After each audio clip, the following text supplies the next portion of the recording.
ngày thọt thì mình thọt ngày thọt từ sát của họ hiền hộp ai không hộp họ cứ hùn thế anh Thành này súp à? lo chắp chai lọt chụp lên trời mát phần ông Thành màn màn này nhiệt của màn lối chết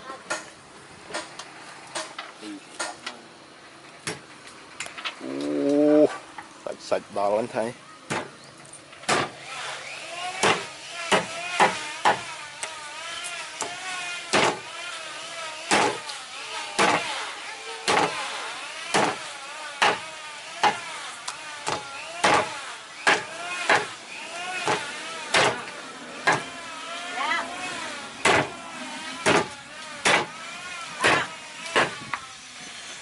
theo lấy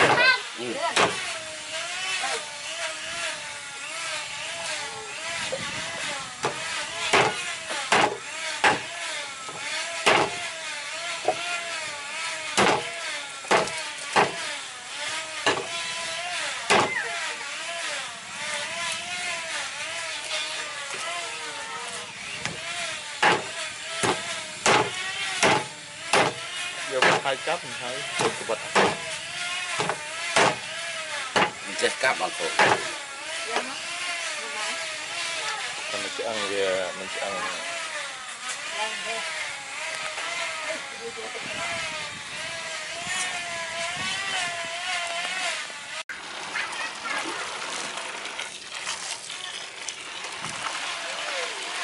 đó trên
thôi cả hai được thọt nó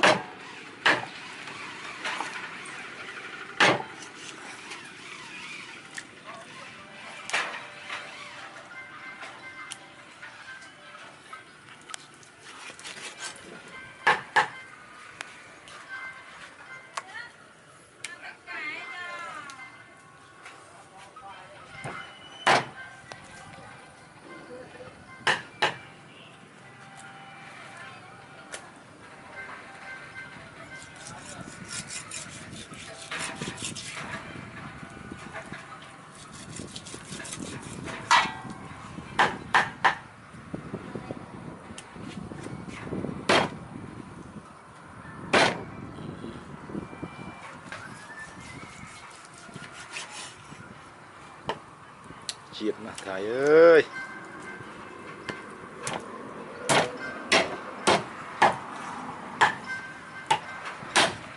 tịch vật á đem chết cáp thế đó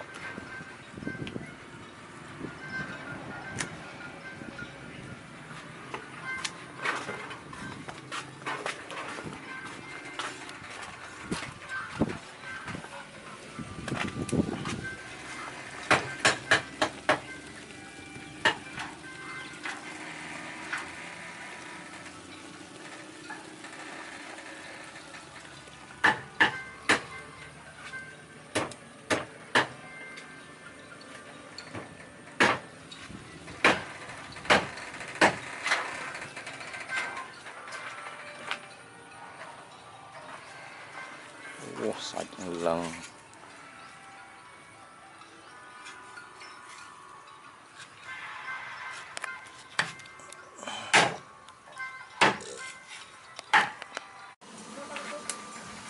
Beef soup cooked by Mr. Thai. Hieng som chebab. Matet. Beef and sour with spicy.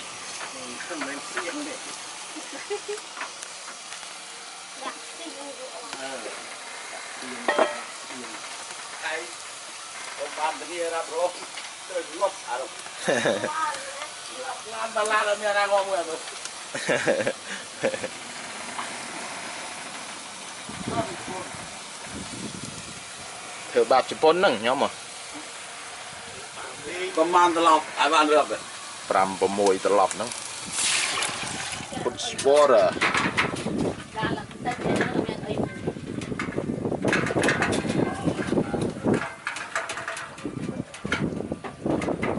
Many skin inside bone.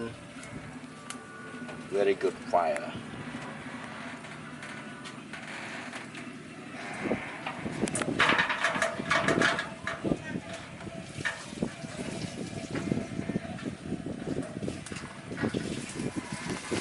Ăn bò thức ăn mà chụp pun lên lẹp lọc ở lê lê. Trong viên.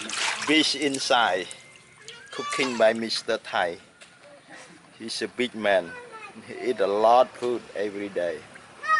He loves cooking.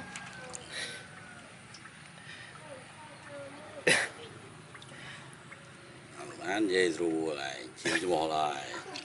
Cho trong video YouTube và họ làm rất chân thầy. Rồi dạ.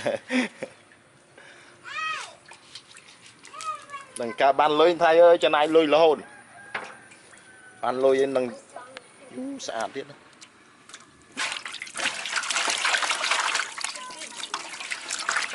Clean with the hot water.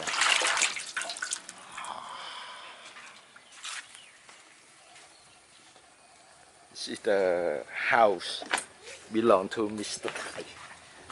His wife, he make the corn grapes.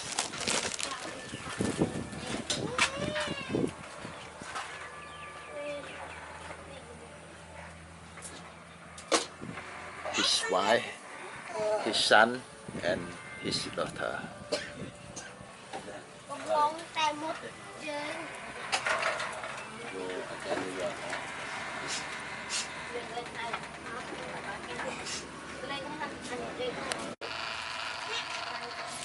My mom coming. She beautiful now. She a good cooker. She a famous cooker for Sia and VO.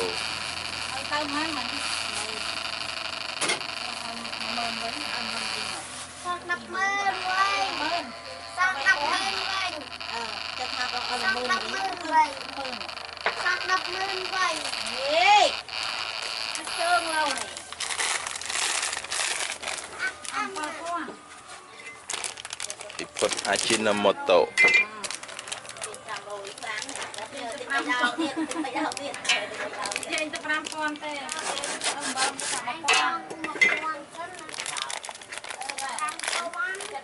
Put salt.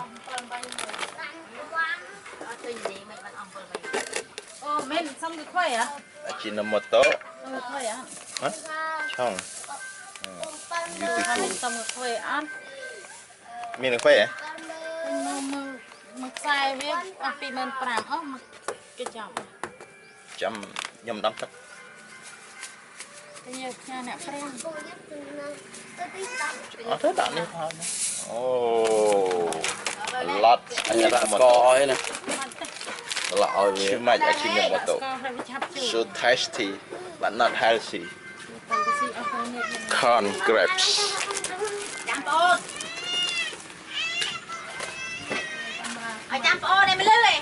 Mẹ muối tiết, mây sang năng tiết.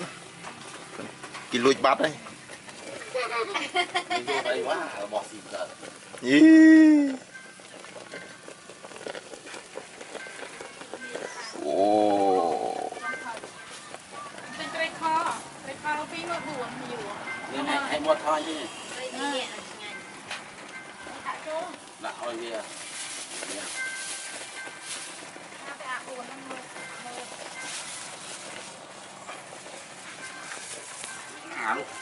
Cũng chưa trăm được ngay. Rồi đó, rồi chứ. Cái là video không biết.